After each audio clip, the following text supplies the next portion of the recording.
All right, well, welcome back, Freight Nation. Man, am I glad that you have joined me today because we've got one of those operational Freight Nation podcasts that you're gonna really get a ton out of. I'll tell you what, I just appreciate that you give us your time, your effort, your energy to listen along as we at Truckstop, and this is what Freight Nation is all about. As we at Truckstop and the two gentlemen joining me today, really, it's our heart's endeavor to help you run your business better so you can be more profitable at it and you can enjoy it more and you can do more of that, or you can take more time off, enjoy more of your life. That's really important to what we do at Truckstop and why we do what we do at Truckstop. And you'll also see from the two gentlemen joining me today, it's really their heart too on why they do what they do. But this episode today is all about taxes. We're getting close to the year end. We're recording this in November, but we're getting close to the year end. And what are those things that you need to operationally look at? But more than that, we're going to have a new administration come in, and how's that going to affect you?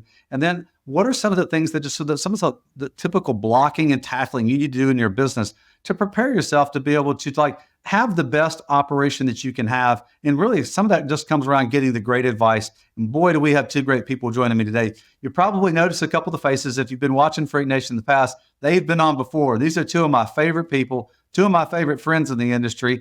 And both of them, I'm telling you what, Freight Nation, both of them have diesel in their blood. They've been doing this for decades and decades, and they love what they do. What I mean by diesel in blood is they're from a trucking background, which is fantastic. So joining me today is my good friend Todd Amen, the CEO of American Truck Business Services, also known as ATBS. Todd, thanks a lot for being on Freight Nation today.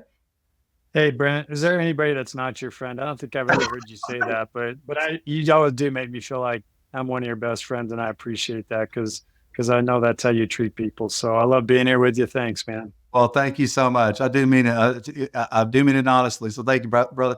All right. So, and also joining me is one of my new friends that I just started a friendship with a couple of years ago, who I met at Mid-America Truck Show. I saw him on the stage and I went, that guy's got it. He knows what he's doing. I said, I got to get to know this guy. As soon as he came up the stage, I said, I got to get to know you.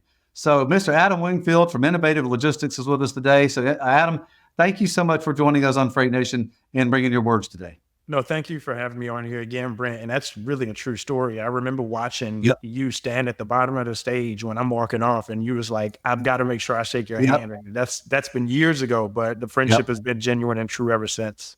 Yeah, man. Well, I love anybody that's doing what we all three have a heart for, which is to help the owner-operator. And owner-operators mean the world to me. I've got a great personal story about an owner-operator that helped me in my life tremendously, and many of them helped me through different ups and downs. And so the idea that I can give back, that Adam can give back, that Todd can give back to owner-operators in a meaningful way is really what's the driving reason behind our three companies. And so for those of you on Freight Nation that don't know Todd or don't know Adam and their businesses, Todd, if you'll give just a couple of minutes on your business so they can understand kind of what ATBS does. And then Adam, if you'll jump in right when Todd finishes, to give just a couple of minutes, and then we'll jump into some really great questions and get you some good feedback that you can take away Freight Nation to run your businesses. So Todd, jump in there. You bet, Brent. So ATBS has been around for 26 years. In our history, we worked with over 150,000 owner-operators, which is kind of hard to believe. Our kind of annual clientele that we work with is about 20,000. A lot of people think of us as the accounting and tax company for owner-operators because at the end of the day, that's what we do is your books and your taxes. Unfortunately, you live in America, you got to pay taxes, right? But the favorite thing for me that we get to do is we have a ton of data because we do books and taxes, right? So we have so much information, and we're really good at taking that information and making use of it to help drivers figure out how they're doing in their business. Are they as successful as they can be, and are they paying the least amount of taxes as possible? And so, really that's what gets us excited every day is just to help drivers understand how they can perform better. In studies that are done among our partners, our drivers typically make about 40% more than the average driver out there. And so, that's why I love coming to work, Brent. Wow, that's fantastic, Adam. Yeah, and I've had the opportunity of being in the industry for over 25 years. The concept of Innovative Logistics Group started back in 2006 when I started out there on my own. And my true goal and passion was to support and help owner operators such as myself to become better astute and much more wise in business when it comes down to operating a trucking company. Our focus is on operational efficiency and financial prudence. We ensure that we assist our clients with whether it be compliance solutions, whether it be one-on-one mentorship, whether it be how to build, how to grow, how to sustain, or anything in between when it comes to small carriers. Our blood lifeline is the carriers that own less than 10 trucks. That is the true heart of what we do. We've had the opportunity of serving over 77,000 carriers since inception. So I really, really feel privileged that we had the ability to be able to have such an impact. And my goal at the end of the day is to leave the industry better than I found it. Because when I became an owner operator and I was out there running back in the early 2000s, late 90s, when I really got into the mindset of wanting to do it, the resources that we have available, the podcast that we're talking on right now, none of that stuff was out there. But there's some noise in the music. So I want to make sure that we're providing factual information, good information, and exceptional information to help owner operators become business owners first. And most importantly, be able to manage and operate their business with integrity and lower some of the failure rates we're seeing. Yeah, man. Well, fantastic. Man, that's awesome. All right. So Freight Nation, I hope that you heard you have two experts on the podcast today that you can get free information from today, which is fantastic. You can also get this, and this is something my dad taught me. He said, son, make sure you have wise counsel in your life. Make sure who you're listening to has wisdom, not just smarts, not just experience, but wisdom of experience and things. And so I want to start with the first question of this that kind of relates to wisdom, all right? Because wisdom is like that. That's what you need from somebody that can guide you, that can help you lead you on. So my first question is this, because I see this. I've been doing this for the same distance, same time frame that these guys have. Maybe just a couple of years less, but multiple decades. And so the idea is that you want to seek wise counsel. You want to seek somebody who has business acumen in trucking. So tell me, what's the major advantage for an owner operator or a trucking operation who seeks the counsel of somebody who has business experience inside of trucking for their either business planning or taxes? And Todd, I'll let you start with that one right there. What's the major reason you want to do that? You know, Brent, there's a lot of smart people in the world, and there's so much information with AI and all that. I can Google anything and I can get some really good information today, but at the end of the day, trucking is a really hard business. I mean, I grew up in it with my dad, and I learned it is as hard a business as there is to be successful in. And there's nuances in trucking, everything from insurance. Insurance is expensive, but I can minimize that cost if I do some really good things. Taxes, there are very specific laws that relate to truck drivers and taxes. And, so we get a lot of clients that have used the local CPA for years, and they're very happy with them because they're local, they know them. But they do the dentist, they do the Subway sandwich shop, they do the gas station, they do the truck driver, and there's a bunch of nuanced specific deductions as they relate to trucking that many of those preparers miss, not because they're not smart, it's just because they have a broad practice. We're a rifle shot, not a shotgun. We know exactly where to target to help you in your business and save you money. So it's a huge piece of advice I think people need to listen to. Talk to someone that understands your business. You want someone that's actually done this and can talk to you about your business. Well, that's a great segue into Adam. Adam responded to this too. So Adam, tell me about, all right, so Todd talked a little bit about the tax opportunity and sort of the business consulting side, because you do this consulting thing as well for a living. So talk a little bit about what would be the wise counsel you'd give an owner operator or a small trucking company, because you focus on the 1 to 10, on why you would want wise counsel that knows the industry that they serve. Most importantly, Brent, you made a great comment in the beginning. You said there's a lot of smart people in this world. And we all know a lot of smart people in this world, but I wouldn't go to a heart surgeon to get a haircut because those things don't coincide, right? So you want to make sure that you get that true information. I truly believe too, also there's benefits too, because when you think about an owner operator, a small carrier, it's a trust circle that's built with intelligence. And when I'm talking about intelligence, I'm talking about direct intelligence to what I do. If I can relate to you to what I do, those conversations go a little bit differently than if I can't, and that you don't have the understanding of. And so what that looks like is that I may have a question outside Todd, me and him may be talking taxes, but I might say, hey, Todd, man, have you ever had this happen to you in the past? And Todd will say, as a matter of fact, we do. Well, what did you do in that situation? So now I'm building a different level of rapport and a level of appreciation. The thing about it is that YouTube University over the last 4 years has become just the go-to source of information. Anybody can start a podcast. Anybody can start a YouTube channel, but that doesn't mean that information is vetted and accurate. One of the reasons why a lot of people fail in this business when it comes to owner operators, number one, they compliance. Number two is lack of resources. And number three, they have financial issues. Well, those lack of resources sometimes are spurred from not just the lack of resources, but misinformation, misguided, misdirected information. So when it comes down to this, man, this is a business. You want to make sure that if you don't have the expertise level within it, that's okay. That's okay. It's all right to punt. I haven't seen a Super Bowl team that won a ring that hasn't punted before. So I always deflect to the person that's a specialist in the business. Yeah, that way you have the best opportunities to succeed. Right. Fantastic. Great responses to that. I always like to quote my dad. You'll probably hear me say this a lot. My dad would always say, a wise king has many counsel. So, seek as much counsel. So owner operators out there, as you're listening to this podcast, just get as much counsel as you can, counsel that really has experience in the things that which in the arena that you work in. If you're a flatbedder, look for flatbed counsel. If you're a dry van, if you're refrigerated, same thing. Make sure you get people that can give you not just general feedback in the market, but specific feedback. I appreciate, Adam, that you bring that up. So I want to start with a really, really hot topic about this. This relates to taxes. Okay, so Freight Nation, I want to talk a little bit about the election and what happened, but I want to talk about from the standpoint of some of the things that maybe this administration will be going after or changing that might alter your business from a business structure standpoint or a tax standpoint. So Adam, you finished up on the first one. So I want to start with you on this question. If you look at a change in administration, and there's no perfect administrations, by the way, it doesn't matter whether we would have gotten the other one or gotten the one that we got. There's no perfect administrations. There's just different ideologies in them. So Adam, as you think about the new administration coming in, it's going to probably have a little bit more conservative approach, a little bit more or less regulations approach things. What are some of the things that come to mind for you when you think about the way in which trucking structures its business or from a tax standpoint? Well, I'll say this, and obviously, we always want to keep politics out of discussion either way, just like you said, regardless of what direction that you voted. But when you look at the industry alone, when you look at the trucking industry alone, it typically leans to the right. So when you see that and you see the results of the election moving in that direction, then all of a sudden you feel a little bit more encouragement from the entire industry as a whole. I think we can all agree on that the industry feels like there's a light at the end of the tunnel. We needed to get some things stimulated in order to proceed forward. One of the biggest things that we looked at as an opportunity to increase volumes was tariffs. And a lot of folks may not understand the difference between tariffs and taxes and why tariffs are the way they are and taxes are the way they are.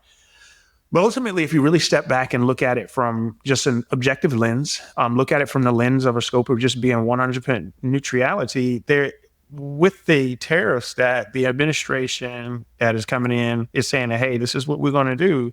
With that is causing a reflective action immediately by a lot of folks. So when you look at, I think it was American Eagle, or maybe I might be quoting the company wrong. It might not have been American Eagle, but it was a retailer a couple of weeks ago that when they saw that, they shut down 80% of their operations in China immediately and started looking for alternative places to source their product from so they can avoid tariffs. Now, when you look at overall, and I apologize, I'm going a little bit down a hill, but follow where I'm going. But if you look at the overall spending, the U.S. spending on manufacturing up to 2020, we're around the $80 billion mark annually, right? That's skyrocketed after 2021. It's over $180 billion in terms of overall U.S. manufacturing. Guess what that means? U.S. manufacturing. If we're spending money building more U.S. manufacturing, building more onshoring, guess what that means? More dock doors are being built, more forklifts are needed, and obviously you're going to have more trucks in order to move up, and that's going to create an opportunity for generating more freight down the road. Ultimately, just from a broad brush and just from a perspective of just what does that look like? What does that look like for trucking as a whole? And I'm sure that, Todd's going to lean in and bring a taxation perspective on it because he brought some good ideas in terms of what that could potentially look like just from a deduction standpoint. But what that also looks like is that we know that we're at the end of one cycle and we're proceeding into the next cycle. Now, what we feel is that once you go into that next cycle, okay, we're looking at 16, 18, 19 months of opportunity for us to show growth, more revenue, higher factoring invoices, higher volume. That means there's going to be an opportunity for higher spending. We can go out and buy more assets and whatever that depreciation can potentially look like. But ultimately, with a nonpartisan answer on this, I truly believe that just based on policy, if we just look at policy as a whole, we have the potential to be showcasing something different over the next couple of years. Okay, so you're talking about more optimism for the opportunity. Absolutely, yeah, absolutely. Yeah, all right, so fantastic. Todd, what's your point of view on the new administration, how it affects owner-operators and carriers in the market? I could talk about this for a while, Brent, because I'm pretty excited because I've had a really rough 3 years. It sucked. I mean, let's just be honest. The last 3 years have sucked, and we're ready for some good news. But the one thing that we can start with is election was 2 weeks ago. it was Tuesday, a week or two ago. Wednesday after, the stock market was up 3%. That's good. Everybody thinks that means Trump's going to do good things. It's going to help business, right? Truck stocks were up 10%. And so if that tells us one thing, you talked about wisdom earlier, the people that place bets because they're wise are betting that trucking's going to do 3 times better than the general economy, just in that one day, the day after the election. So let's figure out why that is. Adam talked about it, tariffs, I don't need to go deeper into the overall policy. The good news is we've already had this game. We've already seen it played, right? And so for 4 years, we know that as a business person, Donald Trump will spur our economy. A lot of things will go into that, but things are going to get better. I think the whole tariff conversation is going to make it better sooner rather than later. That's good news. Freight's going to get pulled forward. But let's talk about the biggest cost an owner-operator has, and that's oil. Trump says, drill, baby, drill. So in a lot of ways, what that's going to do is drive the price of oil down because we're going to have more production. So my biggest cost is going to go down. Well, I was just looking at some data. The average price under the Trump administration for 4 years for oil was $2.80. For diesel was $2.80. Under the Biden administration, it's been $3.77. So we can make a good guess that maybe my number one cost is to go down by a third. A couple of other things that I think are a big deal. The Tax Cuts and Jobs Act, which was a big piece of spurring our economy. Trump cut taxes in the early part of his administration. A lot of those things were set to expire in 2025.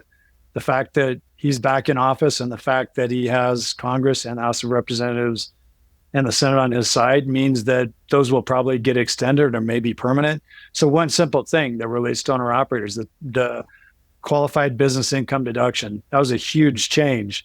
That allowed us to take 20% of our net income and deduct it as an expense, which saved the average owner operator $4,000 to $6,000 in taxes. That was going away at the end of the next year. That's not going to go away. So the last thing I'll say is independent contractors were under attack under the previous administration for one simple reason. Democrats, and I'm not being political, it's just a fact of life. Democrats are beholden to unions, and you can't organize independent contractors. So they would rather everybody be an employee. And so there's a lot of rules, Department of Labor rules and legislation under a Democratic administration to try and eliminate independent contractors. Trump did away with 8 years of Obama independent contractor attack in his first 90 days. Same thing's going to happen. So I wind all those things up together, and man, am I excited for 2025. It's going to be a good year for truckers, and it's going to get better from there on out. Yeah, I think as I look at that, I agree with you. I like the idea of like getting the noise out of the way. And a lot of regulations, some regulations that the FMCSA brings out are good for trucking. Some of them hinder the advancement of trucking. So I love the idea of getting the noise out of the way. You gave me a number in there, and I just did some quick math on this. And so here's what I'll say to you. So in the last 3 years, and this is for you, Freight Nation, okay? Because Todd talked about inflation, and inflation hurts all of us. So in the last 3 years, your $1 has decreased to 75% value of that dollar. So it's worth, so that $1 is now worth 75 cents. And this is why I did this math, because Todd said something about the cost of fuel, the cost of oil. And here's why oil is important. I'm going to show you some math in a second.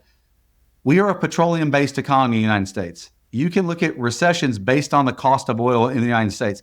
So many things are manufactured with petroleum inside of them. So my point to you is, when fuel went from 280 to 377, that is, and if you just do simple math and you go backwards, that's a 26% difference.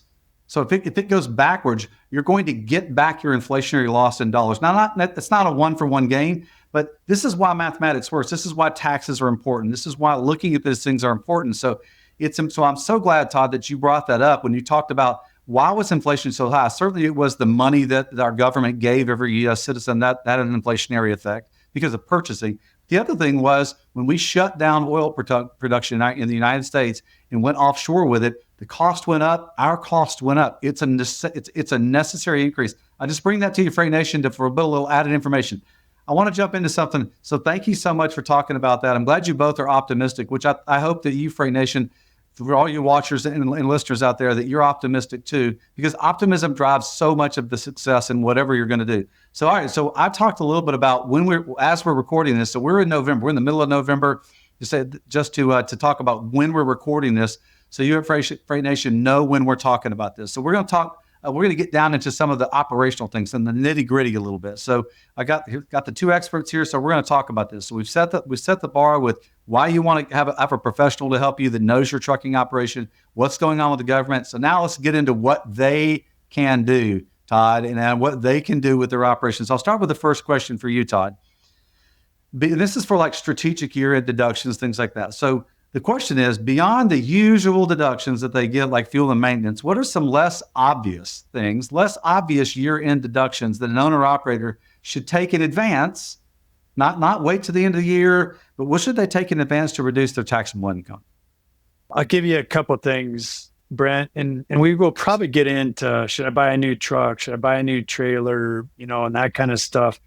I'm gonna set that aside. The most important thing you can do to save money on taxes is make sure you're getting all the legal deductions you're allowed. So think about things, fuel maintenance, truck payments, insurance, that's natural, but think about things like sunglasses. That's a safety device because I have to be able to see out the window to drive.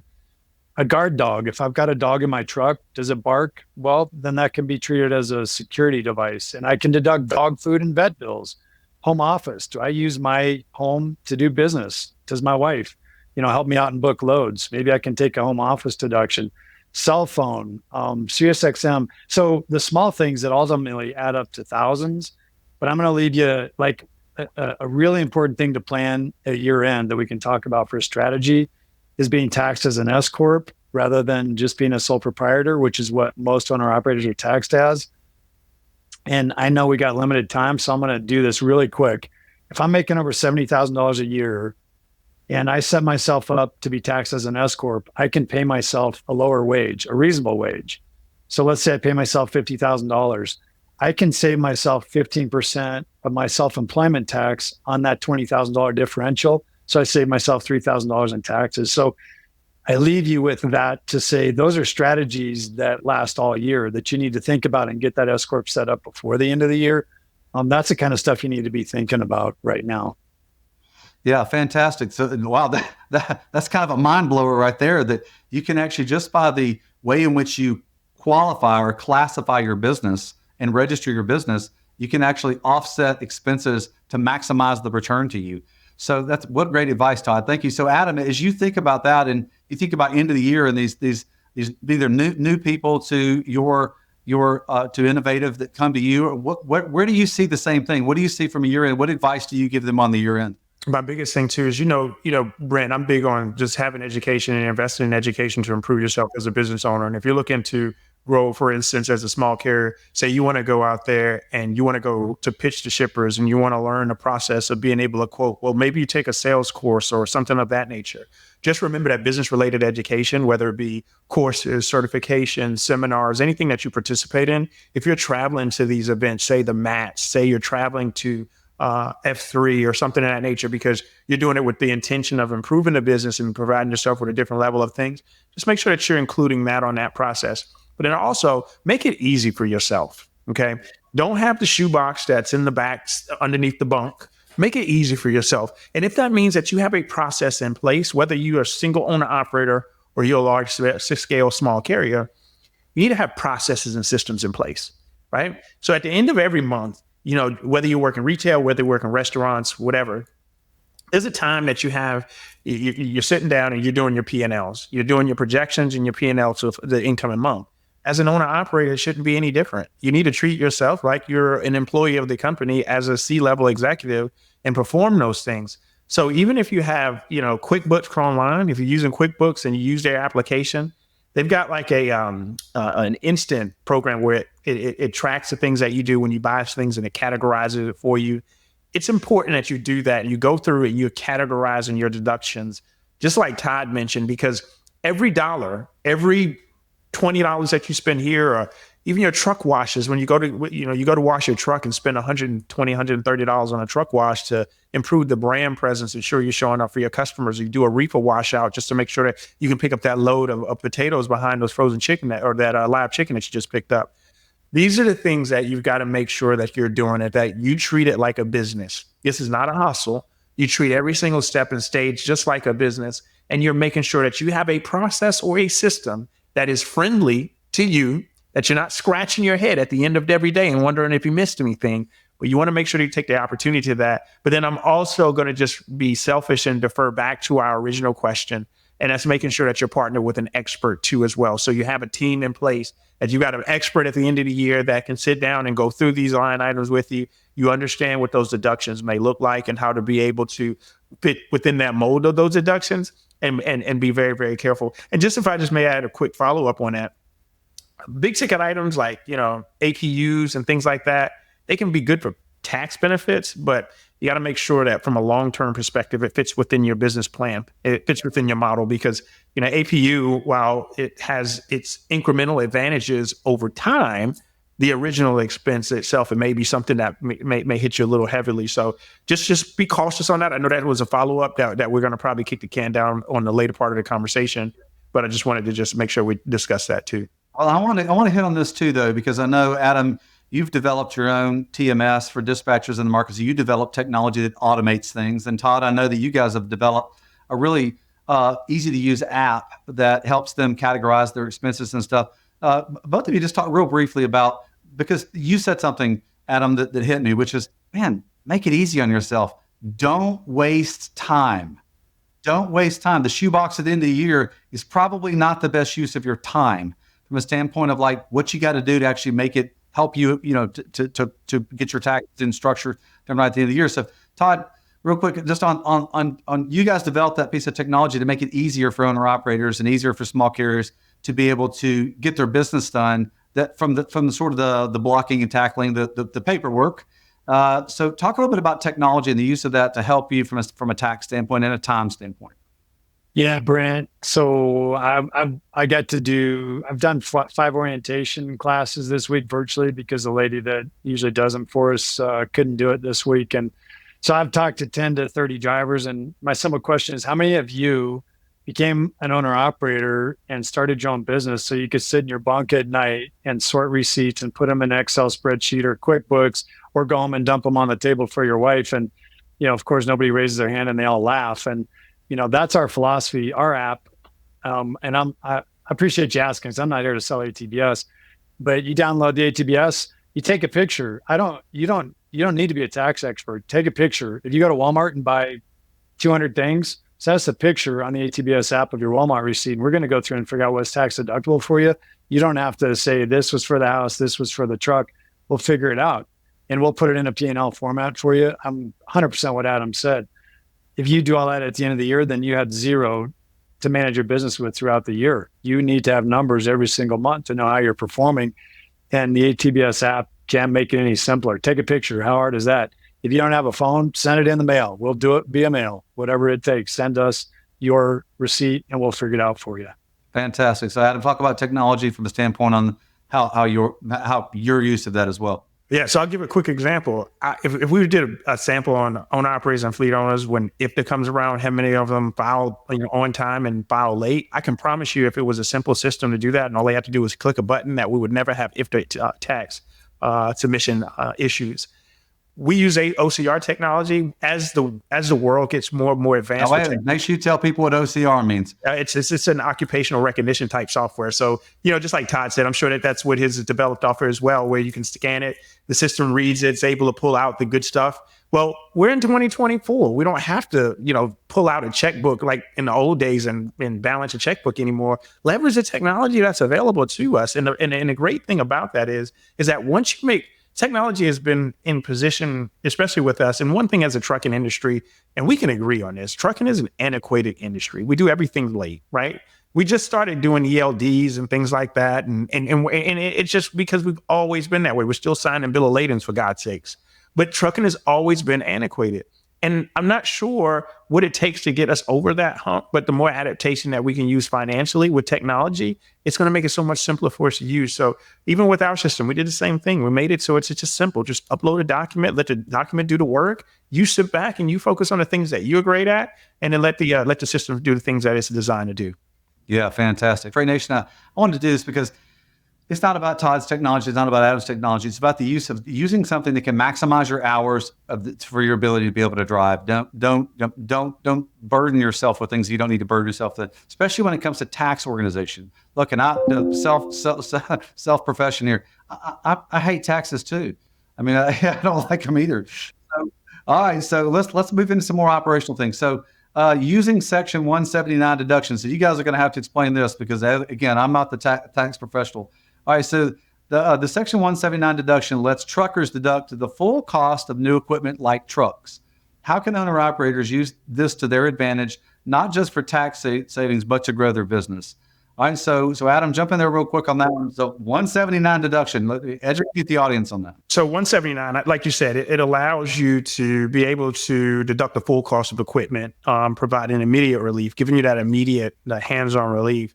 As an owner-operator or a small fleet owner, you could take advantage of that to reduce your taxable income, right? So you buy let's say you buy a truck, $50,000, you generated $250,000 in a year of. Now all of a sudden, instead of having a taxable income on let's just say, let's be cautious on a C corp. Maybe we'll talk in that realm. That it'll reduce the overall tax line of the business or your profit and loss from that $250,000 to $200,000. So being able to do that.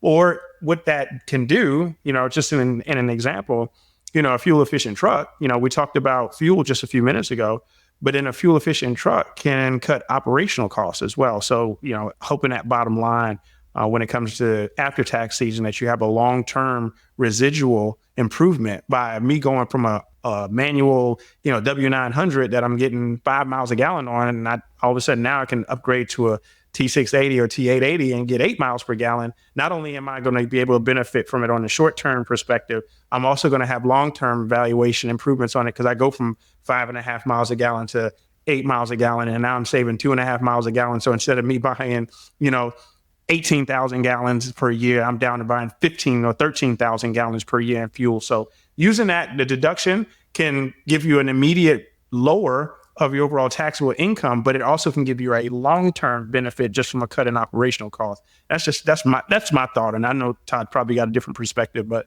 that's how I feel about the 179. Todd, I want you to jump in on 179, but I also want you to talk about with the 100% bonus depreciation, where would you suggest owner operators in buying equipment? I mean, where does that work in the whole scheme of things from an end of the year, a tax standpoint, and a business standpoint? Adam already hit on it. So the first thing I'll say is it has to make sense for your business. Don't do it for the deduction because that never works out. It has to make business sense for you to do it. And so if it does make sense, I'm going to buy a new truck and I'm going to use a little bit different math than Adam. I'm going to use 60 grand because it's easier for me to do the math. I can do two things. I can take Section 179 and I can deduct that all this year. You guys all hear those drivers that say, I never pay taxes. I'm an owner operator. I don't have to pay taxes. If you live in America and you make money, you're going to pay taxes. Sooner or later, you're going to pay taxes. That's the way it works. And so if I take that $60,000 deduction under Section 179 or under bonus depreciation all this year, I'm going to reduce my tax burden. That's pretty awesome, right? But it just takes planning. That means I'm not going to have that deduction the next oncoming years. So I have a choice. I can do it all this year, or I can take that 60 grand and a truck is a 3-year asset for depreciation. I can take 20 grand each year for the next 3 years. That's financial planning, right? That I just need to sit down and see what makes sense. But I mean, let's just flip the tide and say that Trump didn't win and the other party won, and tax rates might go up over the next year because, that was part of their platform. I'm gonna raise tax rates. Well, then maybe I do want to buy that asset this year, and I do, but I want to take that deduction over the next 3 years because my tax rate is going to be higher for the next years after this. So that's part of the whole equation, right? Section 179 is an incredible tool to offset tax, but you're going to pay it sooner or later. So it takes good planning with a good partner. Yeah, no doubt. So thank you both for that great explanation of 179 and then just from a business planning standpoint. All right, so speaking of planning, Todd. All right, so you got some people are proactive about tax planning. Some people are last minute about tax planning. So probably me was more of a last minute, even though I have an accountant that handles my stuff and gives me good structure and I make my quarterly payments and stuff. However, it's still not top of mind to me. So a little bit, a lot of truckers wait till tax season to start thinking about this stuff. And so, which is, I'm going to guess you're probably going to have a certain opinion on that. What can they do now to get ahead of that? And then what is your recommendation to stay ahead of it? Adam talked about it earlier. So this is more operational than tax. If I keep the Jack Daniels box full of receipts under my bunk and I deal with it at the end of the year, one, I'm going to be stressed out. Two, I'm going to miss some receipts because I'm going to lose them. And three, I can't manage my business because I'm not keeping track of it throughout the year. So we already talked about it. If you do this throughout the year, another way that it can really help you is with estimated quarterly taxes. If I pay based on what I'm actually making, which is how ATBS does estimated quarterly taxes, most accountants will do what's called safe harbor. If I owed 10 grand in taxes last year, they divide by 4 and tell me to pay $2,500 each quarter next year. For an owner operator, that can be the kiss of death because my business goes up and down. I should be paying my taxes based on what I actually earned. The first quarter is usually a hard quarter. I don't make a ton of money. So if on April 15th, my CPA said, pay safe harbor, pay $2,500, but I made no money, I'm not going to pay it because I made no money. Next thing you know, I just give up on the whole estimated tax process and I get behind on taxes. And now I'm a tax criminal and the IRS is after me. So, to your question, it's already too late. It's November 15th. If you haven't kept track of your business, you are way behind. You're going to take a week off at the end of the year to get all that crap together. It's going to cost you revenue. Keep up with it every day, every month, and at the end of the year. Right. Okay. So your advice is keep momentum going and make sure. I like your idea. I love your point about if you're waiting to the end of the year to look at this cost to evaluate your operation, then you don't know operationally what you're spending each month and where you can cut and where you need to maybe invest some more. So Adam, I want to swap to about, so thank you for that. That's a super important thing about being able to keep up with your business every single month because, 1 month can educate you for the next month. Todd, thank you for that response. So Adam, I want to swap to talking about balancing deductions with business growth. All right. So when owner operators plan their year-end taxes, how do you advise them to balance maximizing deductions with making smart business decisions for really long-term growth? So what is your advice in that arena? So Todd hit on it earlier when he said that, make sure that it fits your business, just because you don't chase the deduction, you chase what makes sense. And, when I look at, obviously maximizing deductions is important. Okay. Yeah. You must prioritize, your expenses that contribute also to long-term growth because this is a marathon. It's not a sprint. We don't want to build it based on that. But when you invest in technology, say like TMS, for example, it can help your operations in turn from a taxation perspective. So not only are you able to quote out of TMS, you're able to send rate confirmations out of TMS, you're able to book and handle that, but you also might be able to, like Todd said, organize everything that you would typically have under your bunk mattress within your expenses within that TMS system. So it's going to make you a little bit more efficient and it's going to give you that long-term benefit. What I look at is like, one of the things that we can say are just mistakes from behind that can cost you in the long run is buying more equipment than you need, which can lead to, underutilized truck, underutilized trailer. You got empty equipment standing. Maybe we want to purchase a truck when we really didn't need one at that point. Now we've got a long-term expense without a long-term income on it. Now we're putting ourselves in a bigger jeopardy than we could possibly potentially do so. So I always think that I'm always refer back to not going to your heart surgeon for a barber.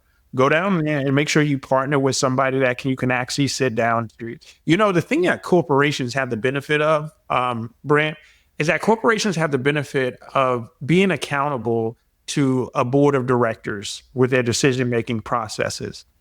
Small businesses don't. There is no accountability. I don't have to listen to you, Brent. I don't have to listen to you, Todd. I can do whatever I wanted to do. But the thing about it, when you look at the overall element of success within the industry, which hovers about 80 to 90% fail, if there was the accountability partner in place where you can go to an advisor every quarter and be able to sit down and talk about, hey, this is what I looked at financially, this is what some of my expenses, and this is my business forecast planning, you would be surprised on how much further that can take you. You would be surprised that if you just complete a simple business plan, spend a weekend and just go over and create a real business plan to where those thoughts start manifesting in your mind and those seeds start planting on success long term, you will make better decisions just from the action that you do in terms of stepping back. So I know I say all of that to say ultimately when it comes down to it, you still have to run a business. You have to run a business, but you also have to balance your approach when you're running your business. I'm not going to run a business to make a decision to maximize deductions without it fitting in the vision that I have long term. It's just not what I'm going to do. Right. Fantastic. All right. So Todd, I want to thank you for that response, Adam. So Todd, I want to swap to areas in which maybe all of us have messed up, like when you've forgotten to pay your quarterly tax filings. So you talked about safe harbor earlier, where you really need to understand, and if you're not, so this whole goes back to the whole tracking your expenses every month. If you don't know, you don't have to safe harbor this quarter, and you do it, then you could kill your cash flow. But let's talk about like the times in which maybe you should have, but you didn't file your quarterly tax filings. And what's your advice to an owner operator who habitually does that or has done it? And what would be your advice in catching up and righting the ship? So let's just do some simple math. If I owe $10,000 to the IRS and I don't pay quarterly estimated taxes at today's interest rate with the IRS, they're going to charge me an $800 penalty. It's 8%. So you hear a lot of drivers that say, I don't pay quarterlies because I don't have to, and I just deal with it at the end of the year. And, that's fine and true, but the IRS will charge you an interest penalty for not paying your quarterlies. And it might help people because they kind of resent this to understand why I have to pay quarterly taxes. The simple fact is, if I'm an employee of a company, the IRS put a system in place a long time ago that the company is required to take your federal income tax and your Medicare and Social Security out of your paycheck and remit it to the government because they don't trust us as individuals to do that ourselves. In fact, they require that company to over withhold, which is why you always get money back when you're an employee. When I become an owner operator, that went away. There's nobody to do withholdings for me. So that's why I have to pay quarterly taxes, because that employee has to pay it throughout the year. All the IRS is saying is we want your money throughout the year, just like the employees are. So, don't hold it against the IRS that they require quarterly taxes. They're just trying to get their money, but don't pay them more money than they need. Do it on a safe harbor. So let's just say this has been a tough year and I needed a new set of tires. And so I just didn't pay my quarterlies in April and in June when they were due. So now it's the back half of the year. If I owe 10 grand, I'm already $5,000 behind. If you can make it up and pay $7,500 as quick as you can, sooner or later, you're going to have to pay the tax. So pay your quarterlies. If you don't, you're going to have to pay a penalty. I'd rather you use that $800 worth of interest, which is not tax deductible because it's a penalty to the IRS as opposed to interest on my truck. I'd rather use that $800 for something else. Pay your quarterlies. Well, that's great advice. I know that when I've called my accountant and said, look, I missed my quarterly payment last month, he's like, it's going to cost you a few points on that. So don't throw money away is what you're saying, right, Todd? So yeah, absolutely. By the way, is it common for operations to not pay their safe harbor quarterly per diems? When we get new clients, I would say over 70% don't pay their quarterlies. And the reason they don't is, number one, because they don't know the number, or number two, because their prior CPA told them to pay safe harbor and the number didn't match their cash flow. So get an accountant and get a system that tells you what your actual numbers should be based on what you're actually earning. And it works. It's just natural. Easy thing to do. I don't know. Save 20% of what you get every week, what your net is, and put it in an account that you're not going to touch. And that's ultimately what you're going to pay in taxes. You use that for your quarterlies. Yeah, man. Great advice. All right, Adam, let's swap to per diem real quick. All right. So we ask a couple more questions and then we'll wrap up this version of Freight Nation, the tax edition. So, all right. So let's talk about per diem real quick. All right. So the per diem deduction can save owner operators a lot of money, but many don't track it that well. They just don't track. You talked a little bit about this as well earlier, Todd, about the per diem and making sure you qualify for a per diem depending on your type of operation. So let's hit it from both those angles. Let's talk about per diem, making sure that you can take it, making sure that you track it well. So Adam, what's your advice when it comes to like the per diem and tracking it well and to being able to maximize the deduction? Man, it's so much easier now in 2024 than it was in 2002 when Oh, we yeah? had paper logbooks versus electronic logbooks. Your Okay. ELDs, or you can You're just, saying there's a benefit to ELDs? oh my God, I'm on record as saying there's a benefit to ELDs. And that is a big benefit because, Yeah. in all honesty, I mean, when you want to pull your ELD, you don't have to go through a bunch of log pages and logbooks. You just go through a certain date range, print it out. You can print out the days that you're showing that you have drive time. You can print out the days that you're off duty so you can be able to separate the two of them. Make sure that you understand too. And all jokes aside, be careful not to commingle because you got to separate personal and business. You can't, say, hey, I was out of town for a week in Cozumel and I can write off the per diem on it. So you just got to be very, very careful. But just making sure, it's easy, man. Just pull your ELD logs. You can pull your ELD log information out of there and be able to do that. So it's a little easier now than it was back in the day. Well, that is good. The easy button is always good for truckers. We certainly, they appreciate that. So Todd, you talked a little bit about your type of operation and making sure that you can get the per diem deduction in there. Kind of give a little bit of color on that, because I think that's important, because if you're just a standard, drive-in, flatbed, refrigerated, per diem, and you're away from home, per diem. So let's talk a little bit about that as compared to like some new entrants in the market, like hot shotters or expediters that are because this marketplace continues to change as purchasing habits change. Yeah, you bet, Brent. So I get to do satellite radio quite a bit on different shows, and we can say the word per diem and we can have all lines backed up with per diem questions for the rest of the show, for the rest of the day. It's a ridiculously confusing topic. So just a couple of things I'll tell you. To take a per diem deduction, you have to be away from home overnight. The per diem deduction is simply so that you don't have to keep track of your McDonald's and your pizza receipts on the road. It's your meals on the road. And so if I'm home every night, if I'm a hot shotter, if an F-350, then I probably can't take a per diem deduction. And that's really the differential. I have to be away from home. So one thing some drivers run into is they live in their house, right? And I don't have a home. I can't take a per diem deduction. I'm not away from home. Find a way to live with your sister or your mom or somebody else so that you have a tax home so you can take per diem. A couple more things on per diem. This is a great test right now for your CPA who's doing your taxes. Ask them what the truck driver tax per diem deduction is. And they're probably going to get the answer wrong. They may say $69, which is a good answer. That's what it was for the first 9 months of this year. They may say it's something less than that, and you can only deduct 50%. That's what you and me can deduct for going to lunch together. If they say $80, they get it right. And I'll bet you a lunch, anybody on this call, that your CPA is probably going to get it wrong, because it changed October 1st. It went from $69 to $80. And so I love what you said, Adam. It's pretty easy for me to take my ELD and say I was on the road for 300 days last year times $69. That's a $21,000 deduction. That's awesome. That's going to save me a lot of money in taxes. But the fact that it went up $80 October 1st, it gets more complicated. Now I can take $80 for those, 60 days in the back. So the one thing I'm going to tell you, again, I'm not here to sell ATBS, but on our app, we have a button, push it and say I was away from home today, and it will automatically take your per diem deduction for that day throughout the year. As Adam said, there's a lot of technology that can do this. Per diem deduction is $25,000 a year for the average driver. It's huge. It saves me $7,000 in taxes. So understand it and get it straight, and make sure your CPA understands how it relates to truckers, because this is an exact specific rule written for truckers only. Nobody else gets to do it, just truckers. Right. Wow, man.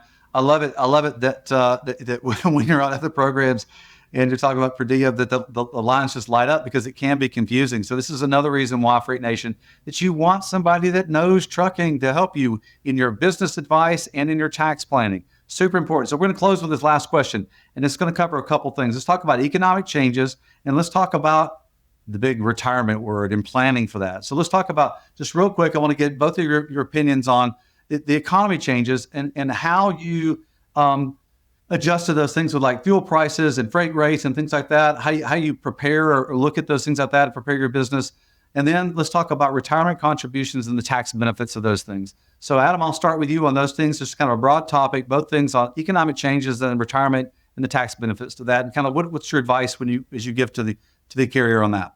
No, I think that one of the things is I'll lead off of what Todd dropped off with us was, looking at the per diems change. I think that leads me into making sure that we stay updated on tax laws, because what you don't spend, you keep. So if you're not spending it, in my opinion, you're earning it in one way or the other. So, some temporary provisions may change, but Planning now can just making sure that you understand what's coming on down the road. Got to diversify your income streams too. Yeah, and you see this on my social feeds all the time. Don't be a one-trick pony. I know I love Truckstop with all my heart, but you can't build a business with your sole focus being load board stuff. We give the same advice. You build those relationships with repeat customers. Absolutely. Right. You've got to build that relationship with those one-on-ones that can really help improve your overall bottom line on that, and just focus on cash flow management, man. I think that ultimately you can retain more income. Just like what we're talking about is just by deducting those things and understanding where you can deduct, and then following those tax rules like bonus depreciations and things of that nature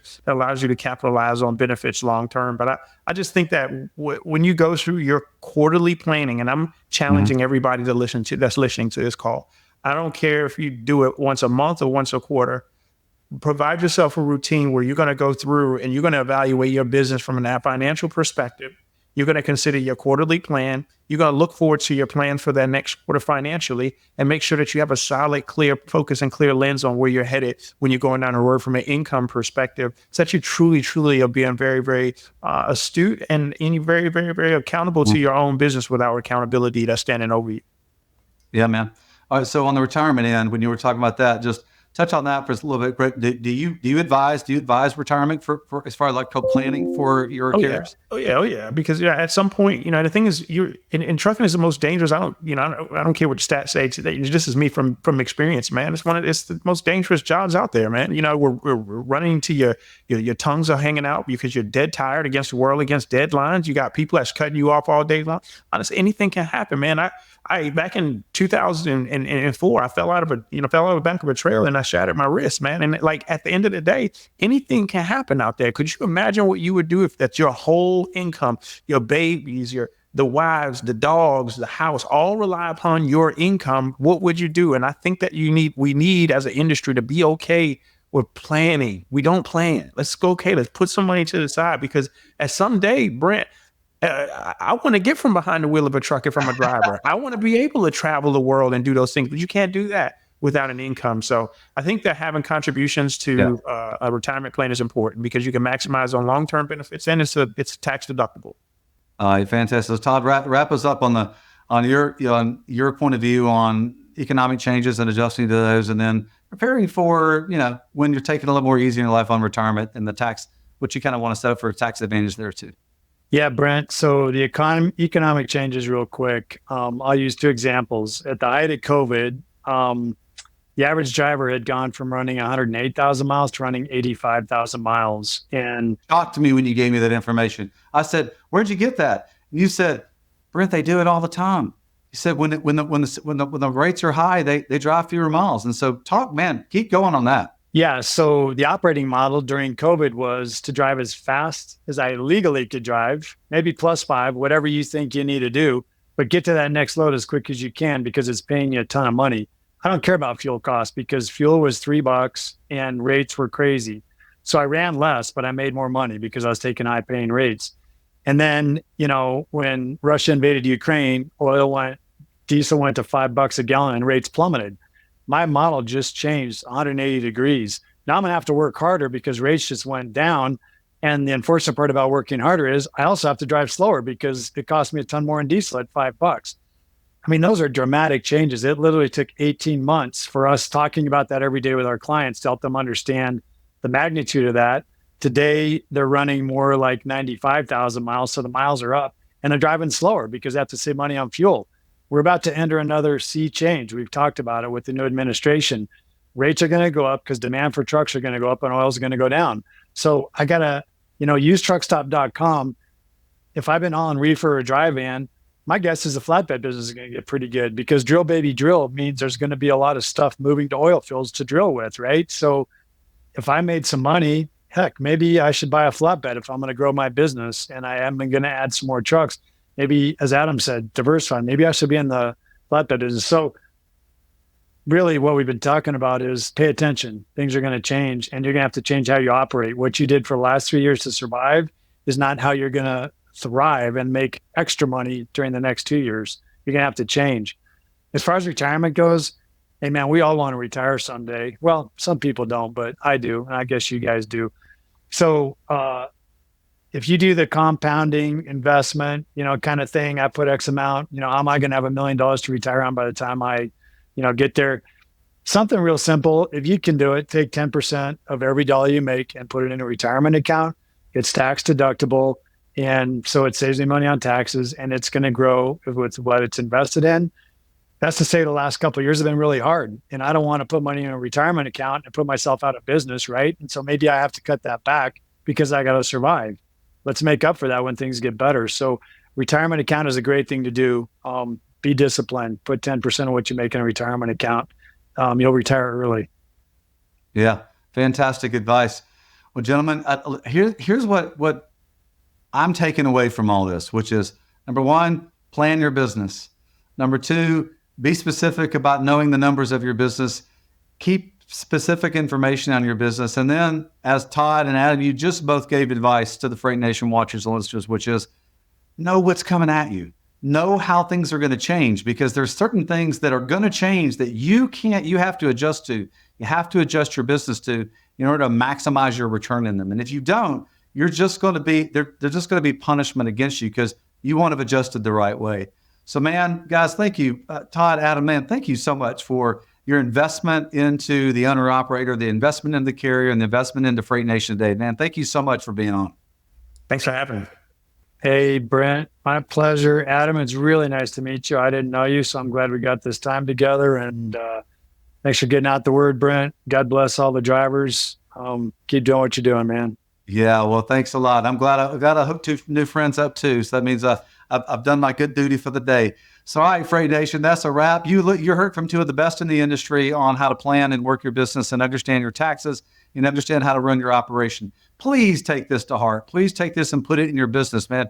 Watching this costs you nothing, but what it can benefit you would be great. So, man, Freight Nation, thank you so much again for watching and listening today. We appreciate you. Don't forget, as we like to say on Freight Nation, don't forget to work hard, to be kind, and to stay humble.